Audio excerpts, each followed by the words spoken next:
코로나 바이러스가 전국에 퍼져나가고 있는데 어떤 교회는 아예 예배를 안 드리고 가정 예배로 이렇게 인터넷 예배를 드리는 교회가 있고요.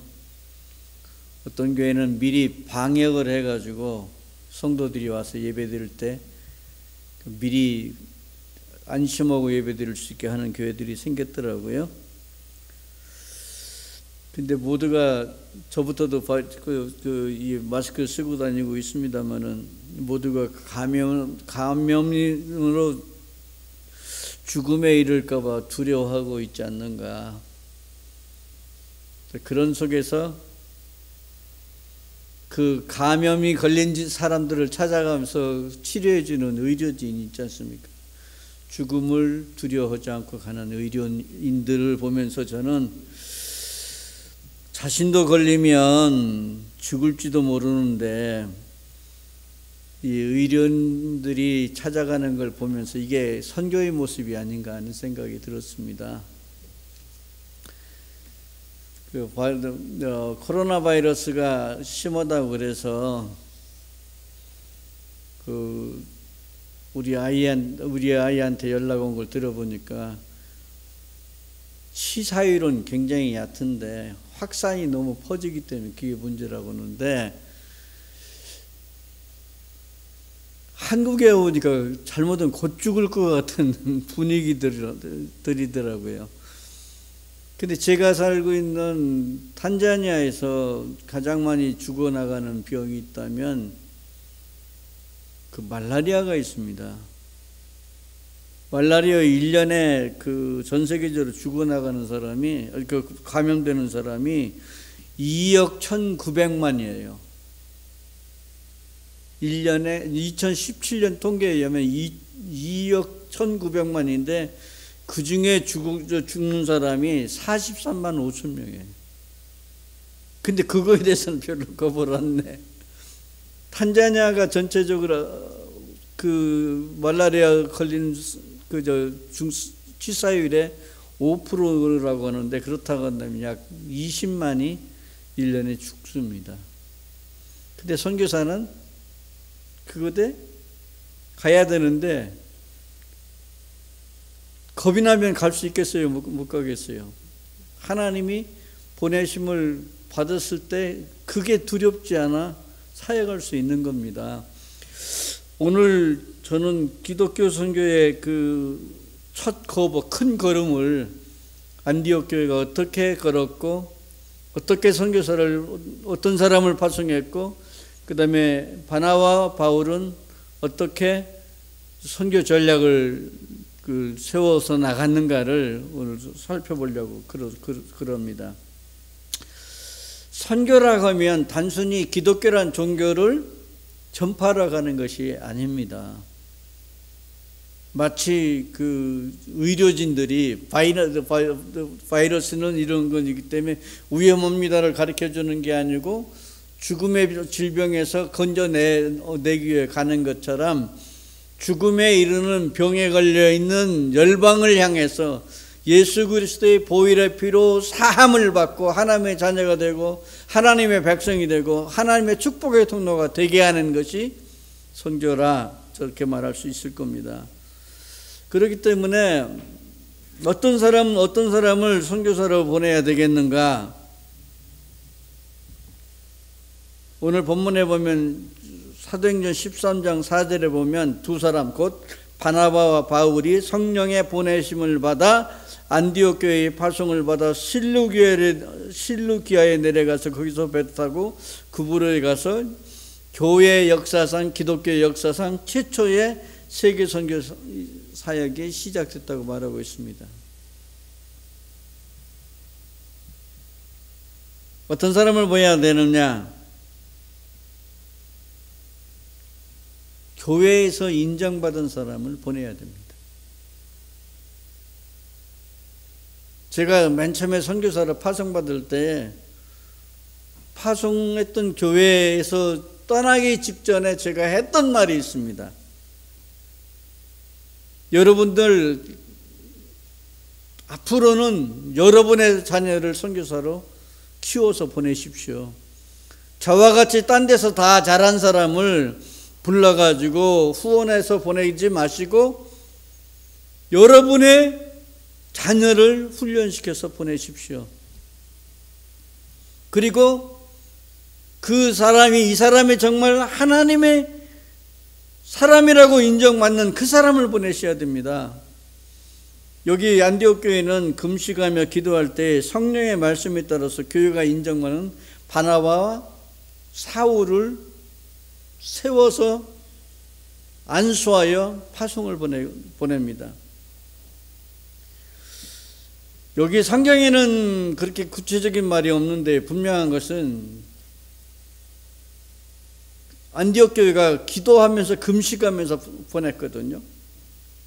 두 번째는 안디옥 교회가 바나바와 사울이 그냥 믿음으로 갔지만 그 배후에 재정적인 지원이 뒤따르지 않았겠는가. 근데 사실 엄밀한 의미에서는 안디옥 교회는 피난민 교회잖아요. 도망쳐 나왔던 사람들, 핍박을 피해서 나왔던 사람들이 모여서 하는데 어떻게 얼마나 충분한 돈이 있었겠는가 그건 모르겠지만 아마 우리처럼 형편이 그렇게 넉넉하지 않았던 교회였지 않겠는가. 근데 거기서 최선을 다해서 기도하고 후원할 때 이 놀라운 세계 선교의 최초의 큰 발걸음을 내딛기 시작했다는 사실이죠. 그리고 왜 교회에서 인정받는 사람, 같이 사역했던 사람을 보내야 되냐면 제가 파송받을 때 했던 말이 무슨 말이냐면 여러분이 저같이 외부에서 자라고 성장했던 사람을 선교사로 파송하면 선교지에 문제가 생기면 선교지에 확인도 않고 선교사의 후원을 끊을 겁니다. 기도도 안 할 겁니다. 그런데 여러분의 자식을 보내게 되면 어떤 상황이 선교지에서 발생했다고 하면 그 문제가 뭔가를 놓고 우리 자식의 문제를 놓고 엎드려 기도할 것이고 그리고 그 문제를 풀기 위해서 더 열심히 엎드릴 것입니다. 근데 저는 첫 번째 파송받았던 후원교회에서 담임 목사님 바뀌어지면서 그냥 곧바로 후원이 딱 끊어져 버렸어요. 근데 만일 자기 아들 같았으면 그렇게 후원 끊을 수 있겠습니까? 여러분의 자녀를 선교사로 키워서 파송을 해야 한 것처럼 우리 대전명성교회가 선교사를 파송한다면 우리와 같이 동역하고 사역했던 사람을 파송할 때에 어떤 어려움이 없더라도 엎드려 기도하게 될 것이고 어떻게 해서라도 그 선교사가 바로 서서 일할 수 있도록 힘을 대주지 않겠냐는 거예요. 이건 이론이 아니고 현실입니다. 저를 지금까지 거의 근 30년을 후원하고 있는 분들은 저하고 가까웠던 사람들입니다. 그리고 어떤 상황에서도 파송교회 후원이 끊어져서도 사역할 수 있었던 것들은 인간관계를 맺으면서 저를 알았던 사람들이 건 30년을 넘겨 지금까지 저를 후원하고 있습니다. 두 번째로 어떤 사람을 보내야 되냐면 성령의 부르심이 있는 사람을 보내야 됩니다. 사역지가 없어서 선교지로 가야 되겠네. 아, 내가 이 사람은 이런 기술이 있고 이런 탤런트가 있으니까 선교지에 가면 잘 써먹겠네 해서 보내는 게 아니고 이 사람이 하나님이 보내시는 선교사로 콜링이 있었는가, 하나님이 선교사로 보내시기로 세우신 사람인가를 확인하고 보내셔야 됩니다. 선교에 관심이 없는 사람 어쩔 수 없이 선교사로 나오는 경우들이 있어요. 근데 선교지에 골칫거리가 되는 경우가 굉장히 많습니다. 어려운 일을 당하면 감당이 안 돼서 선교지로 돌아올 수 있지만 선교에서 빠져나오는 경우가 많지만 실제 콜링을 받은 사람은 성령의 능력과 힘에 의해서 그 일을 이겨낼 수가 있습니다. 여기 오늘 본문에 보면 그 대표적인 사람이 누구냐면 마가 요한입니다. 마가 요한은 하나님께서 선교사로 부르신 게 아니고 바울과 바나바의 수종자, 그러니까 헬퍼로 그 보내심을 이제 같이 같은 사람인데 사역도 얼마 못 하고 나서 돌아왔지 않습니까? 하나님의 교회가 선교사를 활성화할 때 반드시 보여야 될 것이 뭐냐면 이 사람이 선교사로 부르심을 받았는가, 소명이 있는가를 반드시 확인해야 됩니다. 그렇다 한다면 선교사는 어떻게 선교 전략을 세워야 될 것인가를 본문 5절을 이래 말씀하고 있습니다. 5절을 한번 읽어볼까요? 13장 5절. 살라미에 이르러 하나님의 말씀을 유대인의 여러 회당에 전할세 요한을 수령원으로 두었더라. 그 다음에 6절 한번 읽어보시겠어요? 온 손 가운데 지나 바보에 이르러 바예스라는 유대인 거짓 선지자인 마술사를 만났다고 말씀하고 있습니다.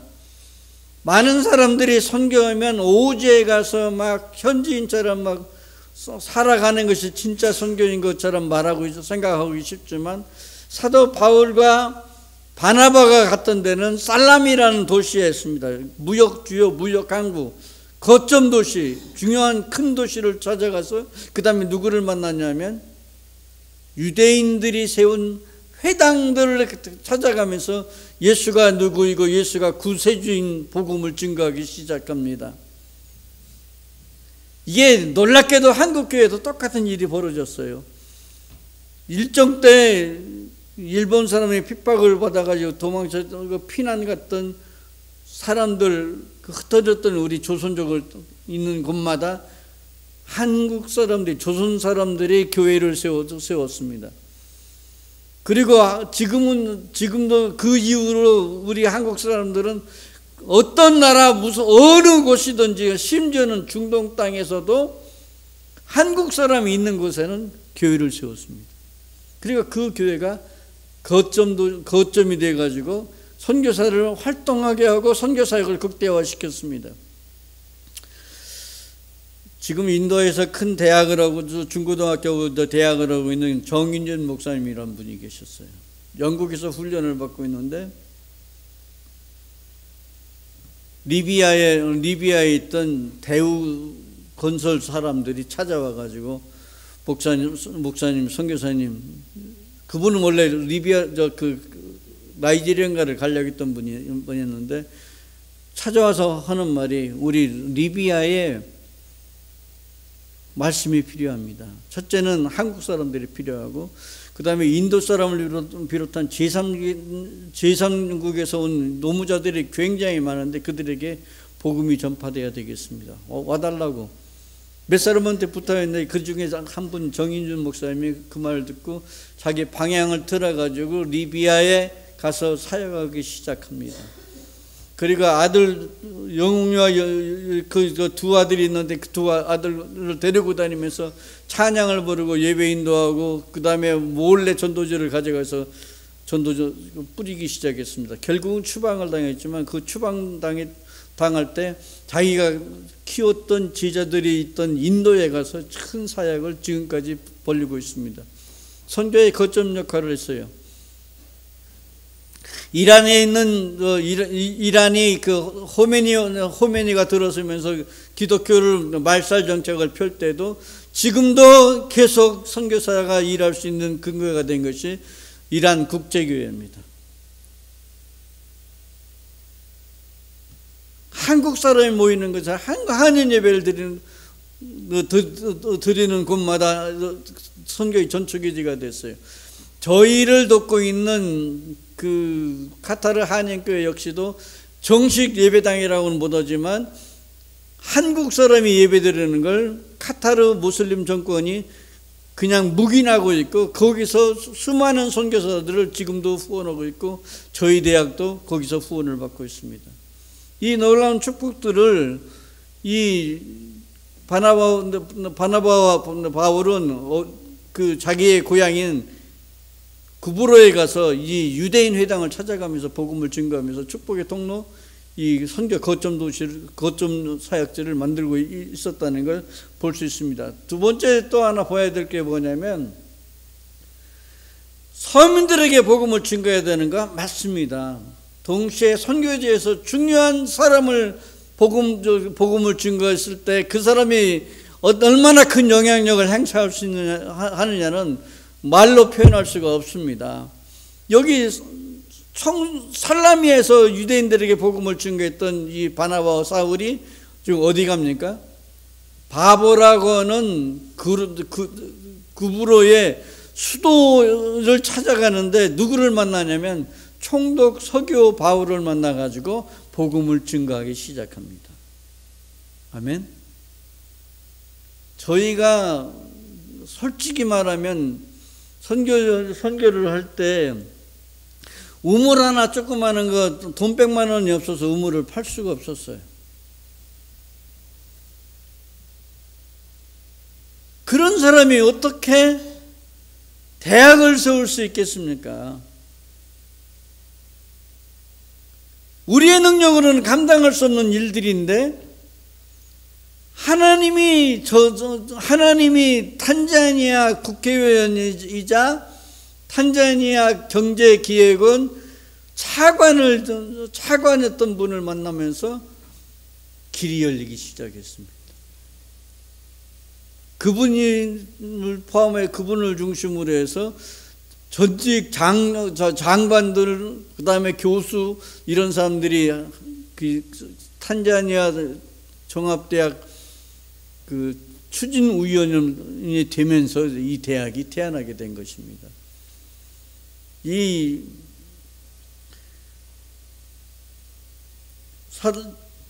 도시를 중심으로 해서 영향력 있는 사람들에게 복음을 전했고요.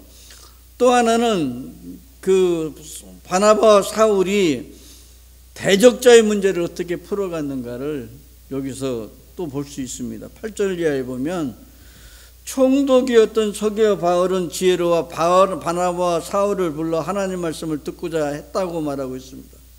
그런데 바예수라는 사람이 마술사인데 방해를 하는 거예요. 바예수란 말은 예수의 아들이란 말인데 구원의 아들이란 말이거든요. 구원자의 아들이란 말을 쓰는 이 바예수라는 그 가짜 주술서가 총독 서기오 바울에게 큰 영향력을 행사했던 것 같아요. 그런데 자기 영향력이 줄어들까 봐서 복음을 듣지 못하게 계속 방해를 하는 거예요. 그때 어떤 일이 생겼죠? 성령이 충만한 사울이 그를 주목하고 저주를 합니다. 그리고 네가 눈이 얼마 동안 눈을 멀어서 보지 못할 것이라고 선포하는 그 순간에 갑자기 안개처럼 어둠이 와서 맹인이 되어버렸습니다. 이게 영어로는 파워 엔카운터라고 말합니다. 영적 대결 현장이에요. 저희가 대학을 세울 때 참 저희를 괴롭혔던 사람 두 사람이 특별히 대표적인 사람이 있어요. 한 사람 같은 경우는 그 지역의 정부 책임자였던 사람이 모슬림인데 저희가 뇌물을 주지 않아서 그랬는지 계속 문제를 일으키고 방해를 했던 사람이 있어요. 근데 하나님의 역사니까요. 제가 하나님이 벌을 줬다고 말할 수는 없지만 어느 한순간에 갑자기 그 사람 죽어버렸어요. 그러니까 사람들이 쉬쉬하는 거예요. 아무것도 죽었대요. 갑자기 죽었대. 제가 그 사람한테 저주한 적도 없어요. 그런 반면에 한 사람은 지금까지 우리를 괴롭히는 무슬림이 있습니다.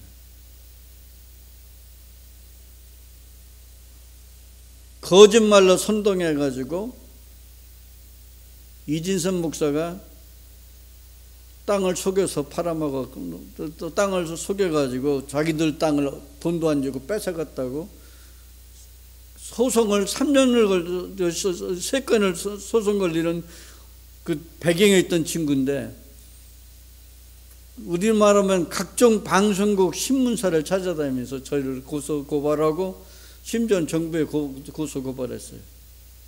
근데 하나님이 함께 하시니까 소송에서 다 이기게 되었고 우리 땅을 뺏어간다고 하지만은 실제 법적으로는 정부가 회수해 갈 수 있는 방법이 사실은 없습니다.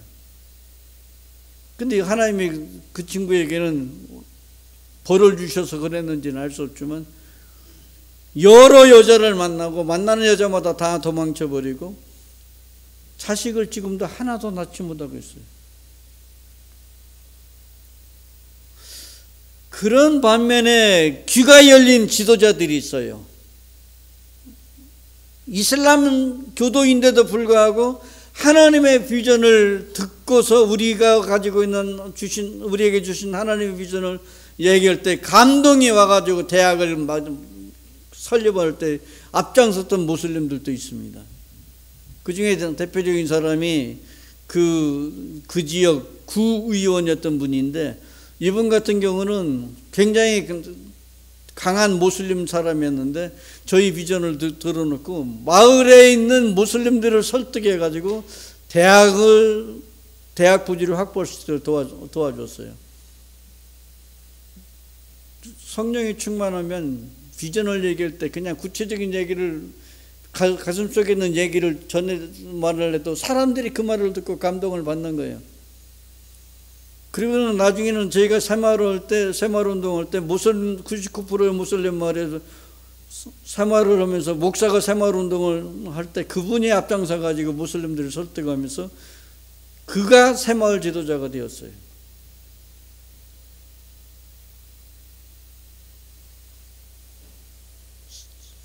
선교사의 제일 중요한 것은 성령의 충만함과 두 번째는 하나님의 비전이 확실한가. 오늘 우리 담임 목사님이 설교를 하셨는데 거기서 하신 말씀 가운데 저는 그 말을 꼭 하고 싶었어요. 이스라엘 백성을 구원하셨잖아요. 출애굽시켰잖아요.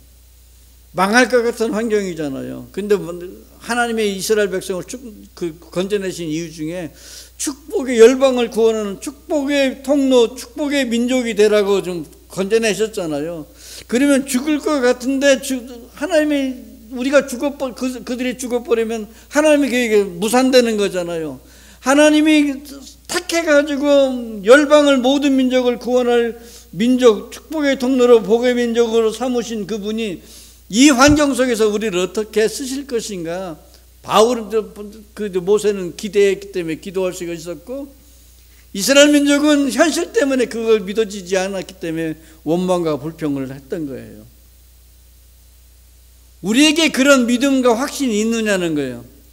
성령이 충만하고 하나님 비전이 확실하다면 그럼 주님이 이 장벽을 어떻게 넘게 하실 것인가는 기대감이 우리 안에, 그 믿음이 우리 안에 있을 때에 선교의 성패가 달려있지 않겠나 그런 생각을 갖습니다. 마지막으로 우리가 생각해야 될 것이 두 가지가 있어요. 사울이 영적 대결에서 승리하고 나서 두 가지 일이 생깁니다. 첫 번째 몇 절입니까 이게?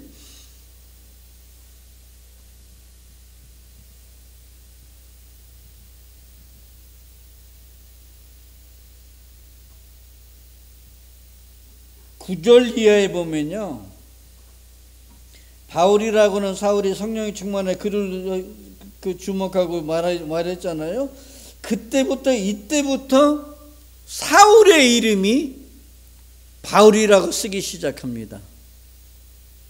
다시 말한다면 사울이라는 말은 우리 쉽게 말하면 미국에 간 재미교포들이 있잖아요. 한국에서 쓰던 이름을 집에서 불렀잖아요. 근데 미국에서 살기 시작하면서 미국식 이름을 부르잖아요. 그렇죠?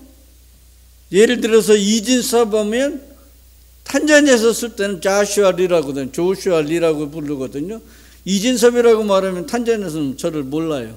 그렇지만 조슈아 리라고 하면 사람들이 저 사람이 어떤 사람인지 많은 사람이 알게 되는 것처럼 사울의 이름은 두 가지 이름이 있었어요. 하나는 로마 시민권자로서의 바울이라는 이름을 가지고 있었고, 유대인의 이름으로는 사울이라는 이름을 썼는데, 이 영적 전쟁에서 승리하고 나서부터는 본격적인 로마인의 신분으로서 사역을 시작하면서 바울이라는 이름을 씁니다. 한국 사람으로 머무는 게 아니고 이제 미국에 갔으면 미국의 그 영혼을 건지기 위해서 축복의 통로로 쓰임받기 위해서 미국 이름을 쓰는 것처럼 사도 바울은 로마의 시민권자로서의 본격적인 로마에 있는 이방인 사역을 위해서 자기 이름을, 로마 이름을 쓰기 시작했다는 사실이에요. 두 번째로는 영적 싸움에서 얻은 결론이 뭐가 있냐면, 총독 서교 바울이 예수를 믿기 시작한 거예요. 하나님의 살아계시는 것을 눈으로 목격했기 때문에 그가 전하는 말씀을 그대로 믿을 수 있었던 거예요.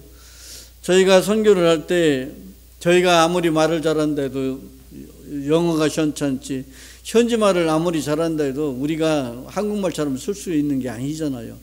그런데 그렇다고 해서 저희가 돈이 많아가지고 돈을 막 뿌리고 다니는 사람도 아닌데, 어떻게 무슬림들이 저희 말을 듣고 자기 마을을 오픈하고 그 마을 목사가 주도하는 그 지역개발운동을 동참할 수 있었겠습니까? 그건 저 개인을 본 게 아니고 저에게 주신 하나님의 비전을 보고, 이 행하는 것들을 볼 때 이루어지는 걸 보고 자기들이 믿고 감당했던 거죠. 정글 숲을 6km를 길을 낼 때 저희들이 가지고 있던 돈은 거의 없었습니다.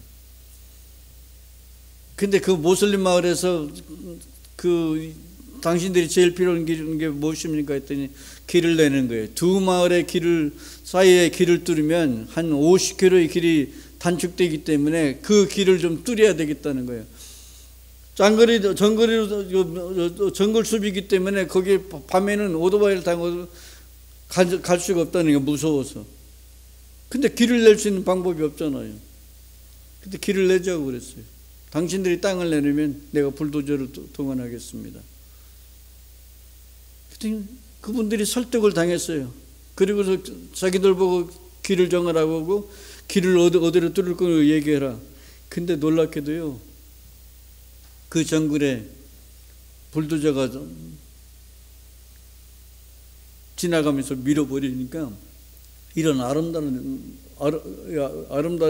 아름드리 나무가 그냥 넘어져 버리더라고요. 그걸 계속 길을 내갔어요. 그 길이 한 6km를 뚫었습니다. 누구와? 무슬림 주민들과 목사가 길을 뚫은 거예요. 말을 맺겠습니다.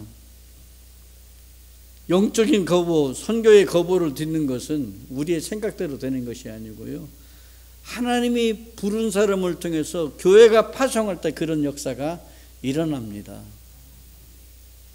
우리가 작다고 얘기하지만 제가 볼 때는 예수님이 수많은 사람들을, 예수님 앞에 수많은 사람들이 몰려왔지만 예수님의 관심은 12명의 제자였습니다. 그 중에 3명의 제자였습니다. 그들을 통해서 놀라운 변화가 일어나기 시작했고, 그들의 제자들과 영향을 받은 사람들에 의해서 지금 안디옥 교회가 세워졌고, 안디옥 교회에서 시작된 선교 운동의 그 선교의 비전이 세계 선교의 거대한 발걸음을 시작하게 태동하게 만들었습니다. 이와 마찬가지로 우리 대전 명성교회가 비록 적지만, 소수가 모였지만 믿음으로 부르심을 받은 사명대로 우리에게 주신 4가지 비전이 확실하다면 그 약속을 믿고 시도할 때 한국 기독교 역사의 새 장을 열 수 있으리라고 저는 그렇게 확신합니다. 말씀을 맺겠습니다. 하나님, 저희가 약해도 우리를 세워주시옵소서. 그리고 성령 충만케 하여 주시옵시고, 교회로 하여금 감당할 수 있는 것을 감당케 우리에게 뜨거운 마음을 허락해 주옵소서. 결단케 하여 주옵소서. 그리고 순종케 하여 주옵소서. 시도케 하여 주옵소서. 말로만이 아닌 실제로 순종할 때에 놀라운 기적이 바나바와 사울에게 일어났던 것처럼 저에게도 그런 역사가 허락하여 주옵소서. 우리가 1, 2분간 기도하겠습니다.